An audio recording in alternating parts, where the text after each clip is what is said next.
स्वागत है आप सभी का इस नए सेशन में। जी हाँ दोस्तों, आज से हम आप सभी को एक पॉडकास्ट के माध्यम से इंग्लिश के एक एक चैप्टर का सारांश बताते चलेंगे, जो कि आप सभी के लिए बहुत ही महत्वपूर्ण होने वाला होगा। ये पॉडकास्ट जो इंग्लिश के चैप्टर्स में जिसमें हम डिस्कस करेंगे वो कक्षा 10वीं के विद्यार्थियों के लिए है जो इस बार बोर्ड एग्ज़ाम देना चाहते हैं। तो आज हम बात करने वाले हैं, जो हमारा टॉपिक होगा उसका नाम है ये लेटर टू गॉड। ये लेटर टू गॉड जीएल फ्यूंट्स द्वारा लिखा गया है, जिसमें एक पात्र हैं लेंचो, जो कि बहुत ही गरीब किसान है। उसके 2 बच्चे हैं, उसकी एक पत्नी है, जो कि सभी एक पहाड़ी क्षेत्र में हिल स्टोन पर रहते हैं। ठीक, लेंचो का जो ईश्वर में विश्वास है बहुत दृढ़ होता है। एक बार क्या होता है, जब लेंचो अपने फसल को देखते हुए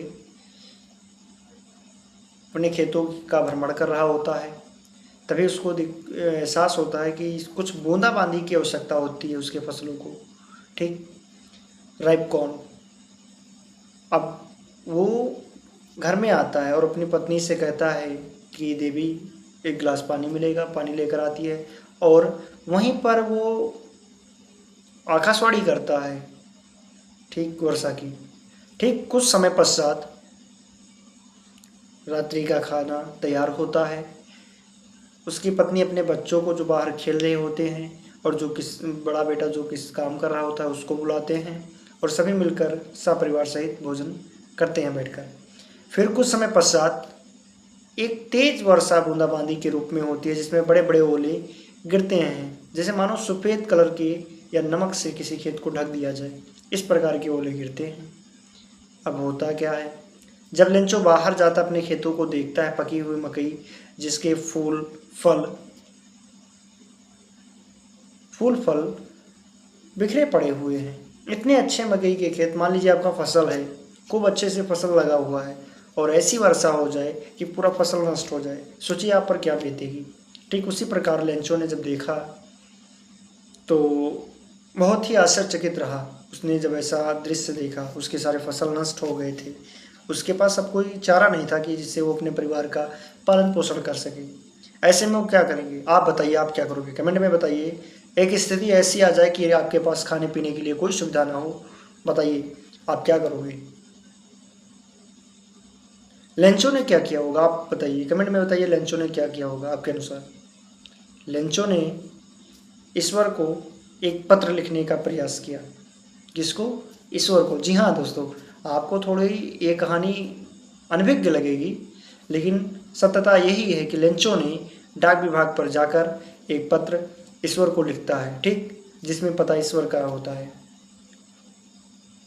पत्र अगले संडे सुबह जाकर उसने बॉक्स में पत्र डालता है और वो पत्र जाकर वहाँ पर एक एम्प्लॉई जो वहाँ पर काम करते हैं डाक विभाग में, डाकिया को मिलता है। वो लिफाफे को लेकर के अंदर हेड ऑफिस तक जाता है, जिसमें एक सीनियर उसका होता है। वो क्या करते हैं, पत्र को पढ़ते हैं। जब पत्र पढ़ते हैं तो जो लेकर गया था पत्र, वो एम्प्लॉई हंसता है ज़ोरों से और सीनियर भी हंसते हैं। सभी वहाँ पर बैठे कर्मचारी हंसते हैं। अचानक सीनियर शांत हो जाता है और सीरियस हो जाता है। फिर वो कहता है कि क्या अद्भुत विश्वास है किसी व्यक्ति का, ईश्वर में इतना दृढ़ विश्वास मैंने अपने लाइफ में पहले कभी नहीं देखा। फिर जो उसका सीनियर होता है डाक विभाग में, डाकिया का, वो प्रयास करता है अपने सैलरी का कुछ भाग और बाकी कर्मचारियों की मदद से वो 100 रुपये इकट्ठा करता है और उस 100 रुपये को वो लेंचो की मदद के लिए भेज देता है, जितना उससे संभव हो चुका।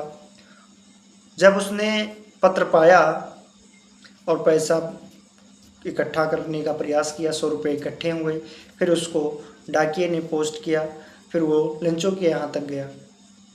तो जब लेंचो ने देखा पैसे को तो उसने कहा कि मात्र 100 रुपये, इसमें ना तो मैं फसल बो पाऊँगा, ना ही मैं अपने बीवी बच्चों के पालन पोषण कर पाऊँगा। उसने पुनः एक पत्र लिखा। अब आप सोचिए, फिर एक बार वो पत्र लिखता है और वो पत्र फिर से पुनः उसी डाकिए पर जाता है और डाक का सीनियर देखता है। इस बार उसने एक चीज़ लिखा था। आप बताओ उसने क्या लिखा होगा? पैसे मांगे होंगे। हाँ, और क्या होगा? उसने लिखा था, इस बार पैसे डाक के विभाग से मत भेजना, क्योंकि डाक के कर्मचारी जो होते हैं वो बेईमान होते हैं, चोर होते हैं, कहीं ना कहीं पैसा हजम कर लेंगे। तो अगली बार जब आप पैसे भेजें तो उसके माध्यम से डायरेक्ट आना चाहिए उस तक। अच्छा, अब ये सब हो गया। लेंचो बहुत ही भोला भाला किसान है, ऐसा कह सकते हैं। वो अपने फसल ईमानदारी का एक प्रतीक है। लेंचो अपने परिवार के पालन पोषण के लिए ईश्वर को पत्र लिखा, ना कि चोरी किया। ईश्वर में उसने आस्था रखी, ना कि उसने छोड़ छाड़ कर बैठ गया। इस कहानी से हमें यह सीख मिलती है कि हमारे साथ कितना भी बुरा क्यों ना हो, हमें अपने ईश्वर में, अपने आस्था में कमी नहीं आने देनी चाहिए, क्योंकि हमारे ईश्वर हमारे लिए जो भी करते हैं सदैव अच्छा करते हैं। लेंचो ने इस कविता के माध्यम से, इस कहानी के माध्यम से हम सभी के बीच एक एग्जाम्पल प्रस्तुत किया है कि हमारे ऊपर कितनी भी विपत्ति क्यों ना आ जाए, कितनी भी हमारे पास संकट क्यों ना हो, हमें अपने ईश्वर के प्रति पूर्ण निर्भर होना चाहिए, आस्था भरपूर होनी चाहिए। लेंचो की ये कहानी बहुत ही रोमांचकारी है, हम सभी के लिए प्रेरणादायक है, एक सीख है कि विपत्ति में गलत कदम को नहीं उठाना चाहिए। लोग क्या करते हैं, अगर आप मान लीजिए आपका धन चला जाए, आपका सब कुछ नष्ट हो जाए, आप क्या करोगे?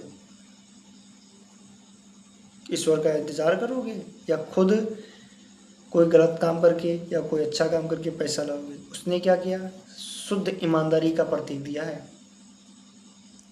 तो ये छोटा सा सारांश हमने आपको ए लेटर टू गॉड, जिस चैप्टर का नाम है, कक्षा 10वीं का ये चैप्टर है, ठीक, जो कि प्रोज में आता है। तो इस पॉडकास्ट के माध्यम से मैंने आप सभी को कक्षा 10वीं चैप्टर इंग्लिश, ठीक, a letter to God by G L. Fuentes द्वारा लिखा गया है, इसका सारांश हमने आपको एक छोटी सी कहानी के माध्यम से समझाया है। अगर आप सभी को ये वीडियो अच्छा लगा हो तो प्लीज़ हमारे जीएफ फाइटर्स चैनल को सब्सक्राइब करिए और सपोर्ट करिए लाइक के साथ, और कमेंट में बताइए क्या ये वीडियो सही है, आप सभी के मदद के लिए है, हित के लिए है, तो अगला वीडियो हम तुरंत अपलोड करेंगे।